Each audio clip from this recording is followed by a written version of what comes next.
Hello everyone, you are watching a segment of the Countdown program from October 23, 2023, today is Monday.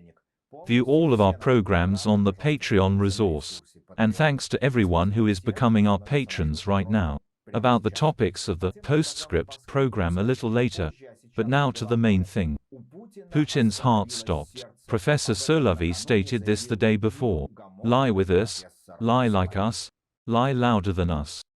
The bald bird has been burying the Putlokrat for many years in a row.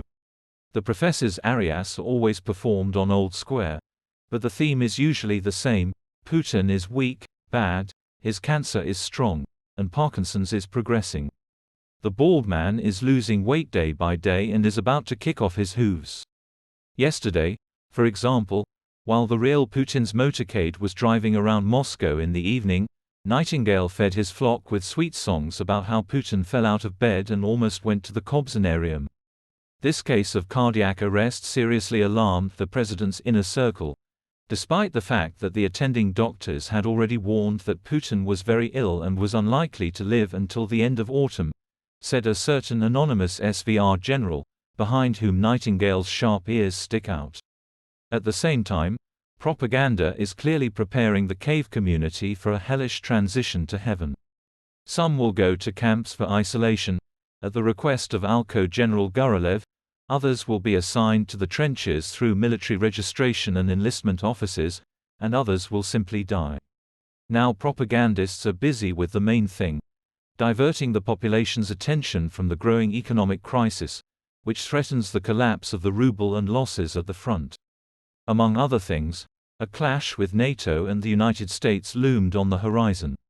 The world is tired of aggressive regimes wreaking havoc in different regions.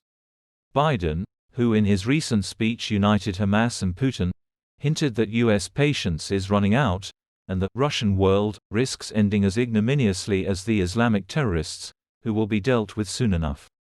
Humanity needs a new world order to replace the one established 50 years ago, Biden said. The current model has become obsolete, but the United States can create a new one. I think we have the opportunity, if we are bold and confident enough, to unite the world in a way that has never been done before.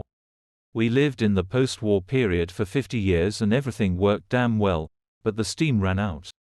Therefore, we need a different, new world order, the US president said. A more obvious hint of the cleansing of the planet from rudimentary systems has never been heard.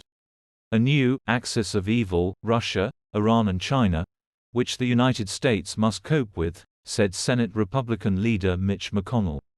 And it is very likely that the West will begin clearing the rubble from the long-ruined UN, which demonstrates not only impotence, but also prevents us from moving forward, without reacting in any way to the pressing challenges of the present. Someone had to start this process, and because of its activation, people in the cave will shout even louder, more violently, pumping up the atmosphere with hatred of the West and trumpeting the inevitability of a total war. Because no matter how much Professor Nightingale sings about Putin's clinical death, the bald dictator is alive and ready to challenge the entire world order, which he does not recognize and hates. Watch this and other stories in full on the Patreon resource. Become our patrons right now and look further in this program.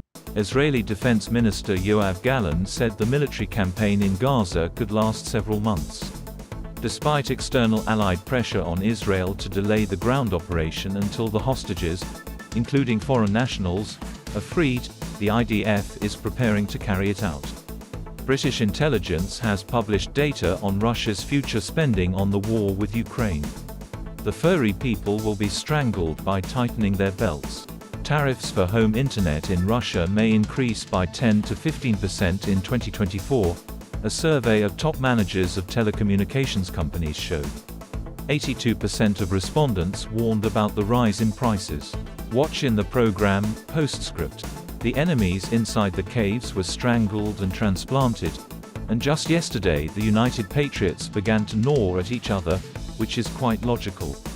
The enemies are over, it's time to look for the wrong shades of red-brown. Gurolev proposes to identify and eliminate 20% of the disloyal. Satanovsky calls Zakharova drinking scum and falls into disgrace. And in the swamps, a front has been opened in the fight against incorrect monuments and memorials. Against the background of general turbulence and failures in the war, the Russians are tightening their belts. About 36% of almost 5,000 respondents said that they lack about 20,000 rubles a month to cover all their needs. But this has not yet begun the collective extinction, which, according to Rosstat, will soon reach 500,000 Russians per year. And that is all. View our full programs on the Patreon resource. And thanks to everyone who is becoming our patrons right now.